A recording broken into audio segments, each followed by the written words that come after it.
No medicine. The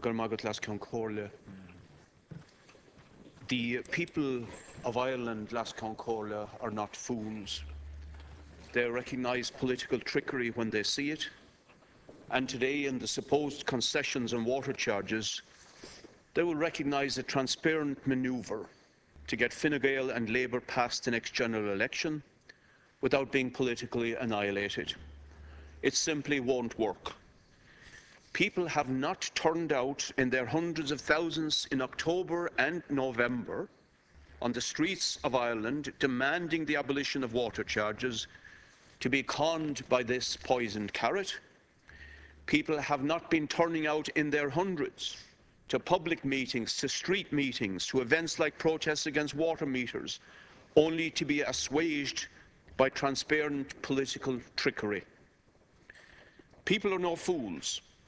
They understand that the cap charge announced here today will rocket when it suits any establishment government of the future.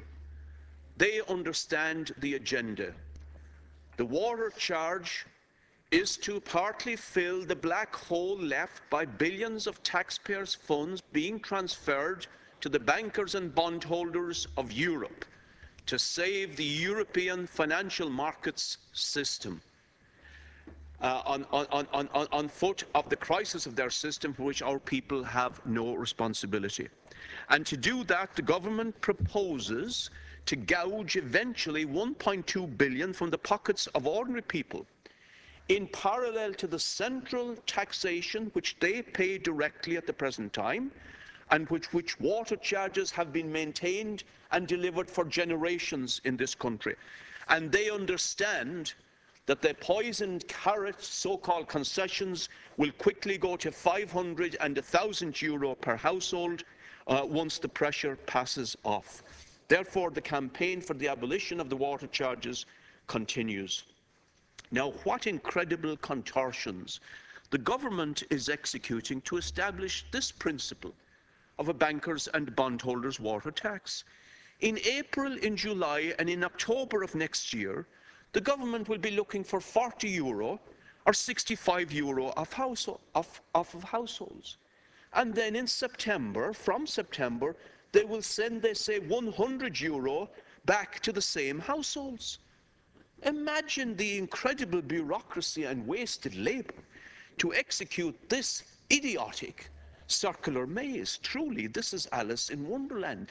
Alice rather in Joan and Enderland, or Blunderland might be more apt. Those workers that will be tied up in knots doing that, hundreds of them, would be much better off sourcing homes for the people made homeless by rack-renting landlords and the failure of the government to have any social housing. I say to ordinary people out there, the hundreds of thousands, the majority who want to fight this, if you have already registered, in April you will be sent a bill for 40 euro or 65 euro. You have nothing to lose and everything to gain in order to bring about the end of this water charges by engaging in a nationwide boycott. Just as in the 1990s, a mass boycott and political pressure forced the abolition by Fine Gael and Labour of the hated water charges at that stage. A mass refusal to pay the water bill in April of next year will leave this government utterly exposed as a government that has no democratic credibility, that is suspended in mid-air, and will leave the water charges regimes in tatters and unimplementable. And by the way, Minister, you said, Minister, in a press conference tonight, hear this, you said that if people were taken to court by Irish Water, it would affect their credit rating. False. The Irish Credit Bureau, which is the agency of the bank, said only a few days ago that unpaid water charges have no bearing whatsoever on people's credit rating. I hope you will correct that now. Now, to add to the rack-renting torture that so many of our people as private tenants are subjected to, the government now appoints landlords to rob the tenant's deposit. This is breathtaking. One of the most vulnerable groups in our society, those depending on private landlords, are to be subjected to further robbery with the landlord as the agent. Some legacy, that is, for a Labour minister to leave behind. That legislation, I guarantee you, would be bitterly opposed, and I appeal to tenants, don't be intimidated. Join the anti-water charges campaign. Join the homeowners, ordinary people who will be boycotting and fighting to bring down this charge. The whole water charges saga has been characterised by the most incredible mendacity and deceit by Fine Gael and Labour. Conservation was the catch cry. Turn off your taps, said the Taoiseach passionately a few weeks ago. Use less, says the Taoiseach passionately a few weeks ago. Conservation has now disappeared. It's nowhere to be seen. It's been dropped without ceremony. For 20 years, we have put forward serious conservation proposals, water-saving measures that have never been taken up.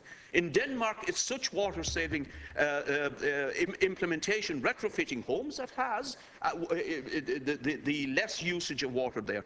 Now, the Taoiseach has the audacity to come in here tonight and to continue the media smear of decent residents in communities like West Talla, hit by years of austerity. Among the ordinary women who organised the protest against the water charges when she visited, those women administered the food bank from the same building that she was visiting. Is it any wonder that people would be angry? But any people's movement from 1913 on has been met by the usual pathetic smears of sinister forces and fringe elements leading so-called the stupid mob by the nose, as the government and the media would have it. James Connolly answered that much more eloquently than I could ever could. What undermines democracy in this country is establishment political parties lying through their teeth to ordinary people at election time.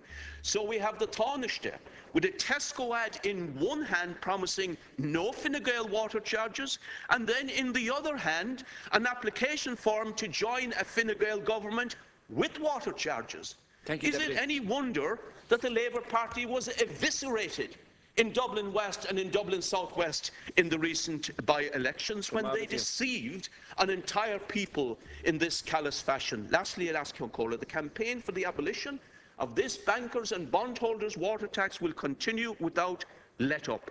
If it is still there, it will be a massive issue in the next general election.